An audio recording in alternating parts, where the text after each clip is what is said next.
stopping that fight? I don't know. I can't tell you. I'm not Tank at the end of the day. I'm gonna be like real. I'm a real nigga. So I'm gonna tell y'all the truth. I'm not Tank. He's the big star. He's the pay-per-view star. I can't throw no offers to Tank. I'm not. Who am I to throw an offer to the biggest star in boxing? What I'm offering him? What? Like, it don't make sense. So that would have to be on their part, on their team to want to do that. I want to do it. I would love that fight. I think that's the best fight in boxing if we speaking like skills-wise. He's not going to tell y'all that because however he be thinking, he think the way that he think. But me, truthfully, I think that's the best fight in boxing, and I want to prove to the world who I truly am. So you can name 5 fighters, but all them other dudes don't matter. There's one person I really got my mind on at the end of the day that I really want to fight when it comes down to it. We unpack. We unpack. We unpack. Coming to you live, Boxingego unpack. Yeah. We unpack. We unpack. We unpack. Coming to you live. Shakur Stevenson says, who is he to offer Gervonta Davis an offer? Davis is clearly the biggest star in boxing. He's the pay-per-view guy, so he would just kind of sit back for that, but that's the fight that he wants. What up, Fight World? It's your boy Ego, and I'm back with some more boxing. Some real confusing things from Shakur Stevenson, man. And he's a very talented fighter, undefeated fighter, very skillful fighter, thinking man's fighter, etc. But I tell you guys all the time, the most dangerous thing is a camera and a microphone. And sometimes these fighters, they talk freely on the mic, and I don't know if there's forethought beforehand, like, oh, maybe I shouldn't say this and that kind of thing. But anyway, it comes back to bite him. So on $1 million worth of games, Shakur Stevenson was asked about a fight with Tank Davis. They said, you know, what's the biggest fight for you? He says, quote, honestly, #1 fight for me is Tank Davis. Me and Tank is the best fight. You can name 15 other fighters, but there's one fight that truthfully needs to happen in boxing. And someone said, hey, what's the reason? Or one of the hosts said, what's the reason the fight hasn't happened? He said, I don't know. I can't tell you. I'm not Tank. At the end of the day, I'm a real ninja. I'm going to tell you the truth. I'm not Tank. He's the big star. He's the pay-per-view star. I can't throw no offers to Tank. Who am I to throw an offer to the biggest star in boxing? What am I going to offer him? It don't make sense.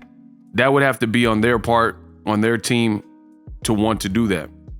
I want to do that. I would love to fight. I think that's the best fight in boxing. If we speak in skill-wise, he's not going to tell y'all that because, however, he's thinking the same way I think.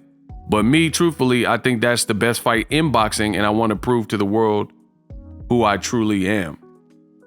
Shakur also said you can name 5 other dudes in boxing, but none of them fights really matter. Basically, him and Tank is the biggest fight. Now, it just sounds weird for, like, to say name 5 other great fights in boxing, none of them dudes matter. Really, the end-all, be-all is me and Tank. But then also say that you're rendered powerless because Tank holds all the cards because he's the pay-per-view in the A side. That seems a bit weird to me. Here's why. It seems a bit weird because you're admitting that basically you have no authority, you have no power over Tank because he's the biggest star in boxing and he's the pay-per-view draw, and you have to kind of get your weight up.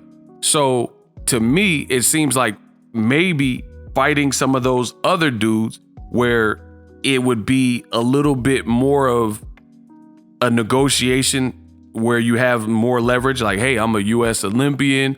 I'm an undefeated guy. I beat Oscar Valdez. I get paid X amount of dollar.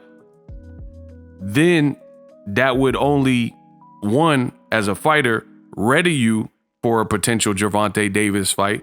But in addition to readying you for the Gervonta Davis fight, it would also get you some clout tokens, or what I would imagine, build your resume up to the point where now Gervonta Davis would look in your direction.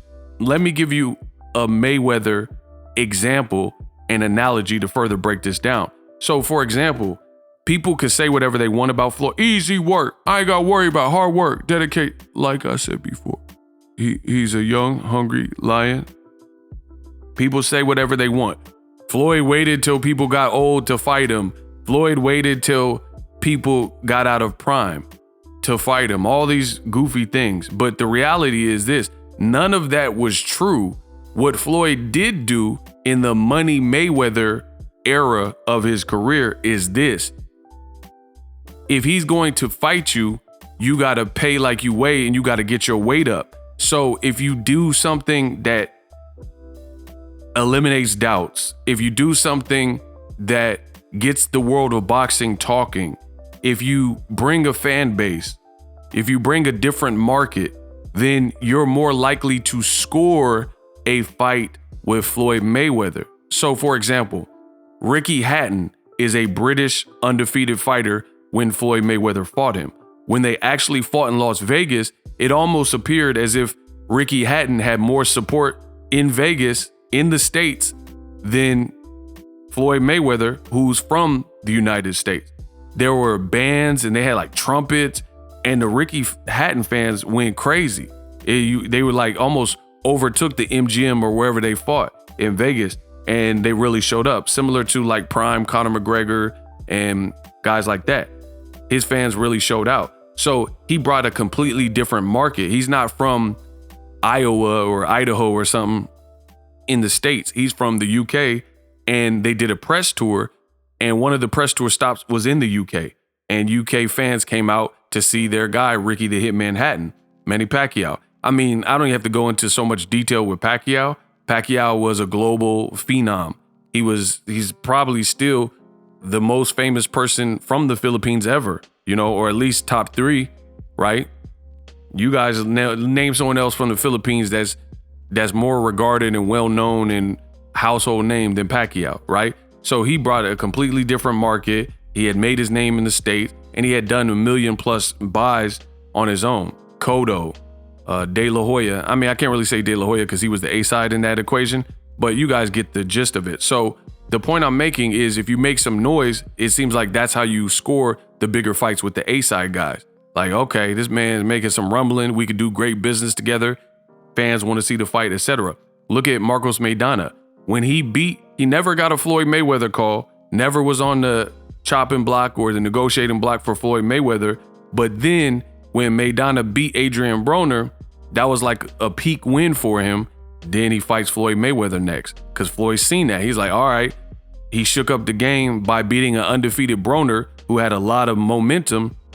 Now watch this easy work. So back to Shakur Stevenson, it seems like Shakur would almost be in the same like line of thinking that I just gave you of, hey, I can actually score a Gervonta Davis fight perhaps if I beat a Devin Haney. Because keep in mind, Devin Haney at 135 had all the titles. He was undisputed. So you're basically willing to concede to anything that Gervonta Davis wants because he's the known A-side. But then Devin Haney also had some things over you, but your ego and pride won't let you get over that. So you say, oh, them other 5 guys in boxing don't really matter. That's a bit weird because, again, you have an opportunity to blemish Devin Haney's resume, and he had all the hardware at the lightweight division. So it's weird to hear Shakur Stevenson openly talk nonchalant about, he basically said everyone minus Tank. So Frank Martins and Edwin De Los Santos and all these other guys. But you recognize Gervonta's the dude. Now, I do agree, Gervonta Davis, he's that guy. He's the pound for pound. He's the face of boxing. But where we differ is I don't think you should discount all these other names unless you're just looking for a payday. Tank makes stars. Like Rolly career, even in the loss, kind of got better. He had a career high payday fighting Tank Davis. Same thing with Isaac Cruz. And ain't nobody was really talking about Isaac Cruz till he fought against Tank. And now he's getting different spots on different cards and probably making more money and things like that because he had at least a good attempt at beating Gervonta Davis. So Gervonta Davis, that's just like common sense that if you fight him, it's a level up for you. So is Shakur Stevenson just about the money, it's just not adding up, because you're saying you're about legacy and you watch boxing every day, but then there's other great fights that I think would help get to the final level boss, which we both agree is Gervonta Davis, but then you're kind of dismissive of those other guys. And then Devin Haney saying he offered you 25%. He's the undisputed, undefeated champion, and he's gonna get 75%, and you turn it down. But then you make fun of Frank Martin and say Frank Martin's a coward and a duck and all kinds of BIBIs, and he turned down 25%. So it does seem like Shakur Stevenson has some contradictions in there, and his ego is almost getting bigger and bigger. That's what it seems like, because he just moved to lightweight and has one fight against some unknown Japanese dude, Yoshi, right? So even though you're a talented fighter, you haven't really done nothing in this new division. Anytime you move up in weight, I've said this before, it's like you hit the reset button for the most part. And it's a new level, new devils. So you haven't really made your name at lightweight. You haven't had any significant fights. So I don't understand this need to be dismissive of any top level fight, from Frank Martin to Devin Haney or El Rayo, anybody who's a top name at 135. I feel like Shakur Stevenson should be like trying to rack him up like a pool hall. But he's saying pretty much those fights are just whatever.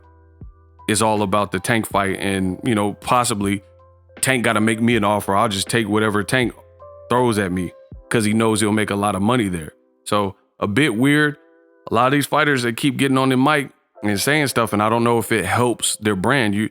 What's the point of going on a podcast? Just think of that. Last thing I'll say. What's the point of going on a podcast? To enhance your brand. So you got to help your brand, not hurt your brand. Drop your thoughts in the comment section. Best in the business, son. I'm out. Introducing Super Thanks, right here on the official Boxingego YouTube. Super Thanks allows you, the viewers, to show a little bit of extra gratitude, which enables me as a full-time content creator to push out the content you need in the world of boxing. Underneath all the videos, you will see a heart with a $sign in it. You can enter any amount that you find suitable as a super thanks. A brand new, interactive, and colorful way to get your comments highlighted and noticed by not only myself, but other people on the YouTube platform. Super thanks, a unique and cool way to show and applaud us full-time content creators. Hopefully you guys enjoy the content. Super thanks. The future is now. The Hibernation 5s by Kenichi Bear. Hybrid gaming and lifestyle headphones. Out of the box, you can connect to any console or PC. Bluetooth ready with a low latency USB adapter, color RGB, and extreme bass mode. The Hibernation 5s adjust to you. Whether you need a gaming, travel, gym, or lifestyle headphones, the Hibernations got you covered. The new Hibernation 5s, link in the description. Customize the way you hear the world. Welcome to the nation. Are you tired of your YouTube videos not getting any views? Well, consider TubeBuddy. I've used TubeBuddy for years to scale up my YouTube channel. Now we're sitting over 200,000 subscribers. TubeBuddy is a browser extension that offers a ton of built-in productivity and time-saving services to take your channel to the next level. Use my link in the description to get started with TubeBuddy and level up your channel faster. We working.